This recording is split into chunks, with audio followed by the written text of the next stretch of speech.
بسم اللہ الرحمن الرحیم۔ السلام علیکم۔ عیینہ ابن حسین نے کچھ سواروں کے ساتھ مل کر حضور اکرم صلی اللہ علیہ وسلم کی چراگاہ پر چھاپا مارا۔ اس چراگاہ میں حضور صلی اللہ علیہ وسلم کے 20 اونٹ تھے۔ اونٹوں کی حفاظت کے لیے حضرت ابو ذر غفاری کے بیٹے تھے اور حضرت ابو ذر رضی اللہ تعالی عنہ کی بیوی بھی وہاں موجود تھی۔ ان حملہ آوروں نے حضرت ابو ذر کے بیٹے کو قتل کر دیا۔ اس واقعے کا سب سے پہلے حضرت سلمہ بن اکوا رضی اللہ تعالی عنہ کو پتہ چلا۔ وہ اپنی کمان اٹھائے صبح ہی صبح چراگاہ کی طرف جا رہے تھے۔ ان کے ساتھ ان کا غلام بھی تھا۔ وہ ان کا گھوڑا لے کر آیا تھا اور لگام سے پکڑ کر اسے ہنکار رہا تھا۔ راستے میں ان کی ملاقات حضرت عبد الرحمن بن عوف کے غلام سے ہوئی۔ اس نے حضرت سلمہ رضی اللہ تعالی عنہ کو بتایا کہ عیینہ بن حسین نے کچھ سواروں کے ساتھ نبی اکرم کی چراگاہ پر چھاپا مارا ہے اور وہ حضور صلی اللہ علیہ وسلم کے اونٹوں کو لے گئے ہیں۔ چراگاہ کے محافظ کو انہوں نے قتل کر دیا اور ایک خاتون کو اٹھا کر لے گئے ہیں۔ یہ سنتے ہی حضرت سلمہ رضی اللہ تعالی عنہا نے اپنے غلام سے کہا، اس گھوڑے پر بیٹھ کر روانہ ہو جاؤ اور نبی اکرم صلی اللہ علیہ وسلم کو خبر دو۔ غلام تو اسی وقت روانہ ہو گیا۔ ساتھ ہی سلمہ رضی اللہ تعالی عنہ ایک ٹیلے پر چڑھ کر پکارے، لوگوں دوڑو، کچھ لوگ نبی اکرم صلی اللہ علیہ وسلم کے اونٹ لے اڑے ہیں۔ یہ اعلان 3 بار دہرا کر وہ اکیلے ہی لٹیروں کی طرف دوڑ پڑے۔ حضرت سلمہ بن اکوا چیتے کسی تیزی سے دوڑے، یہاں تک کہ وہ حملہ آوروں تک پہنچ گئے۔ جو ہی انہوں نے حملہ آوروں کو دیکھا، ان پر تیر اندازی شروع کر دی۔ جب بھی تیر چلاتے تو پکار کر کہتے، لے سنبھال، میں ابن اکوا ہوں، آج کا دن ہلاکت اور بربادی کا دن ہے۔ جب دشمن اپنے گھوڑے موڑ کر ان کی طرف کرتے تو یہ اپنی جگہ سے ہٹ کر کسی دوسری جگہ پہنچ جاتے اور وہاں سے تیر اندازی شروع کر دیتے۔ یہ مسلسل اسی طرح کرتے رہے، دشمن کے پیچھے لگے رہے۔ دشمن ان کے تیروں کا شکار ہوتا چلا گیا۔ خود حضرت سلمہ بن اکوا کہتے ہیں، میں بھاگ کر ان میں سے کسی کے سر پر پہنچ جاتا، ان کے پیر پر تیر مارتا اور اس سے وہ زخمی ہو جاتا، لیکن جب ان میں سے کوئی پیچھے مڑتا تو میں کسی درخت کے پیچھے چھپ جاتا اور پھر اس جگہ سے تیر اندازی کر کے حملہ آور کو زخمی کر دیتا یا پتھر ان پر گرانے لگتا۔ میری اس تیر اندازی اور پتھروں کی بارش سے وہ بری طرح تنگ آ گئے، یہاں تک کہ وہ میری تیروں کی بارش نے انہیں بھاگنے پر مجبور کر دیا۔ زخمی ہو کر بھاگنے والوں نے 30 سے زیادہ نیزے اور اتنی ہی چادریں راستے میں گرا دی تاکہ ان کا بوجھ کم ہو اور وہ آسانی سے بھاگ سکیں، اور جو چیز وہ بھی پھینکتے میں اس پر پتھر رکھ دیتا تاکہ بعد میں ان کو جمع کر سکوں۔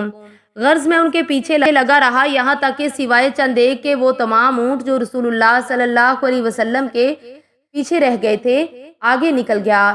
خود میں بھی ان کے تعاقب میں ان اونٹوں سے آگے نکل آیا۔ اس طرح میں نے حملہ آوروں سے تمام اونٹ چھڑا لیے۔ حضرت صلی اللہ علیہ وسلم کو جب سلمہ بن اکوا کی پکار کے بارے میں پتہ چلا تو مدینہ منورہ میں اعلان کر دیا، اے اللہ کے سواروں، تیار ہو جاؤ اور سوار ہو کر چلو۔ اس اعلان کے بعد گھڑ سواروں میں سے جو صحابی سب سے پہلے تیار ہو کر آئے وہ حضرت مقداد بن عمر تھے۔ پھر باقی گھڑ سوار صحابہ حضور اقدس صلی اللہ علیہ وسلم کے پاس پہنچ گئے۔ حضور صلی اللہ علیہ وسلم نے حضرت سعید بن زید کو ان کا سپہ سالار مقرر فرمایا اور حکم دیا، تم لوگ روانہ ہو جاؤ، میں باقی لوگوں کے ساتھ تم سے آ ملوں گا۔ چنانچہ یہ گھڑ سوار دستہ دشمن کی تلاش میں نکلا اور دشمن کے سر پر پہنچنے میں کامیاب ہو گیا۔ اخرام ازدی سب سے پہلے دشمن کے قریب پہنچ گئے، ان کی طرف بڑھنے لگے۔ اپنے مورچے سے نکل کر ان کے گھوڑے کی لگام پکڑی اور بولے، اے اخرام، ابھی دشمن پر حملہ نہ کریں، رسول اللہ صلی اللہ علیہ وسلم اور ان کے اصحاب کو آنے دیں۔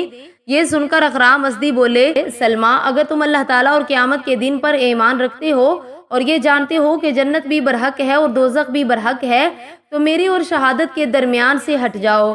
ان کے الفاظ سن کر سلمہ نے ان کے گھوڑے کو لگام چھوڑ دی، فوراً آگے بڑھے۔ انہوں نے وار کر کے ایک دشمن کے گھوڑے کو زخمی کر دیا۔ اسی وقت ایک اور دشمن نے اخرام ازدی کو نیزے سے مارا اور وہ شہید ہو گئے۔ ایسے میں حضرت ابو قتادہ وہاں پہنچ گئے۔ ایک دشمن نے ان کے گھوڑے پر وار کیا، گھوڑا زخمی ہو گیا اور حضرت ابو قتادہ رضی اللہ تعالی عنہ نے فوراً اس پر وار کر کے اس کو قتل کر دیا۔ اسی وقت ایک گھڑ سوار ان کے مقابلے پر آیا، اس کا نام مستہ فراری تھا۔ آتے ہی کہنے لگا، تم مجھ سے کس طرح مقابلہ کرنا پسند کرو گے؟ تلوار بازی، نیزہ باری کشتی؟ ابو قتادہ بولے جو تم پسند کرو۔ اس پر اس نے کشتی لڑنا پسند کیا۔ وہ گھوڑے سے اتر آیا، اپنی تلوار درخت سے لٹکا دی۔ حضرت ابو قتادہ بھی گھوڑے سے اتر آئے، انہوں نے بھی تلوار درخت سے لٹکا دی۔ اب دونوں میں سے اللہ تعالیٰ نے حضرت ابو قتادہ کو فتح یاب فرمایا۔ انہوں نے درخت سے لٹکی تلوار کھینچ لی اور اسے قتل کر دیا۔ پھر انہوں نے مسدہ کے بھتیجے پر حملہ کیا، اس نے خوف زدہ ہو کر باقی اونٹوں کو چھوڑ دیا۔ حضرت ابو قتادہ اونٹوں کو لے کر لوٹے تو حضور اکرم صلی اللہ علیہ وسلم تشریف لاتے نظر آئے۔ حضور صلی اللہ علیہ وسلم نے اونٹوں کو ساتھ میں دیکھ کر فرمایا، ابو قتادہ تمہارا چہرہ روشن ہو۔ اس پر انہوں نے کہا، اے اللہ کے رسول، آپ کا بھی چہرہ روشن رہے۔ اس کے بعد آپ صلی اللہ علیہ وسلم نے ان سے فرمایا، اللہ تم میں اور تمہاری اولاد میں اور اولاد کی اولاد میں برکت عطا فرمائے۔ ایسے میں آپ صلی اللہ علیہ وسلم کی نظر ان کی پیشانی پر پڑی، وہاں ایک زخم تھا اور تیر کا پھل زخم ہی میں رہ گیا تھا۔ حضور نبی کریم صلی اللہ علیہ وسلم نے تیر کا وہ حصہ آہستہ سے نکال دیا، پھر ان کے زخم پر اپنا لعاب دہن لگایا اور اپنی ہتھیلی زخم پر رکھ دی۔